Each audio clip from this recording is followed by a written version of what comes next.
parle. Chaque jour, Charles et Carole vous présentent la leçon de l'école du sabbat.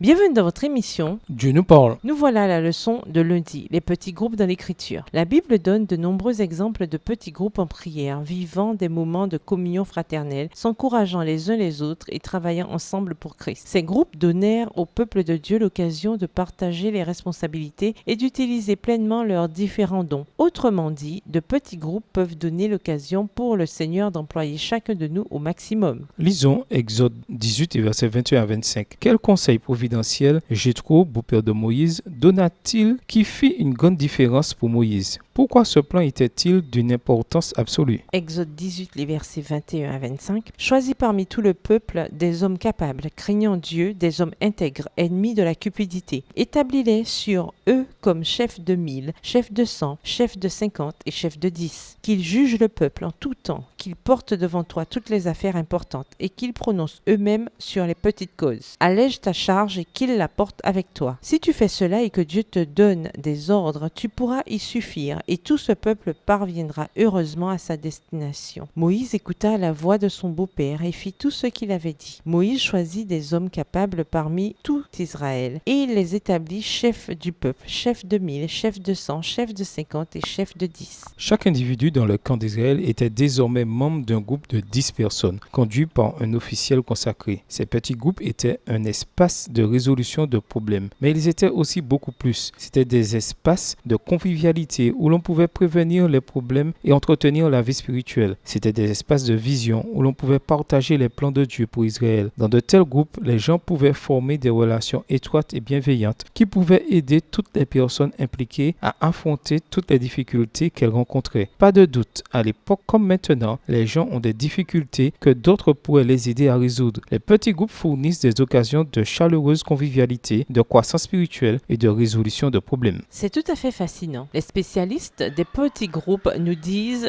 que la taille idéale pour une interaction de groupe se situe entre 6 et 12 personnes. Or, ce sont exactement ces chiffres que Moïse et Jésus employèrent dans la formation de leur groupe. Lisons Luc 6, versets 12 et 13, Matthieu 10, verset 1 et Marc 3, versets 13 à 15. Quel était le double objectif de Jésus quand il appela les disciples et les choisit pour faire partie de son ministère de petits groupes?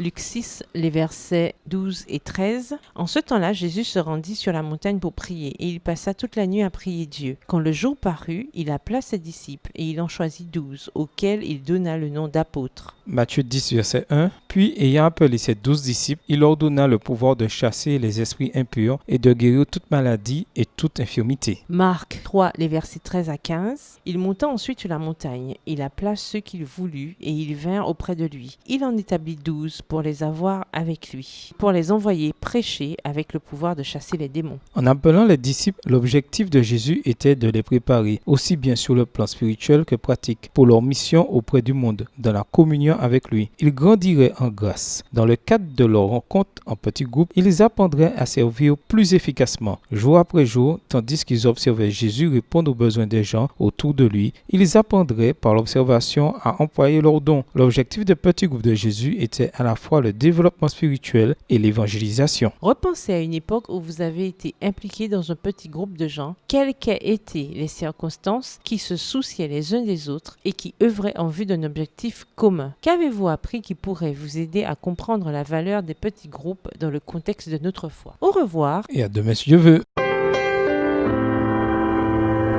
Dieu nous parle. Chaque jour, Charles et Carole vous présentent la leçon de l'école du sabbat.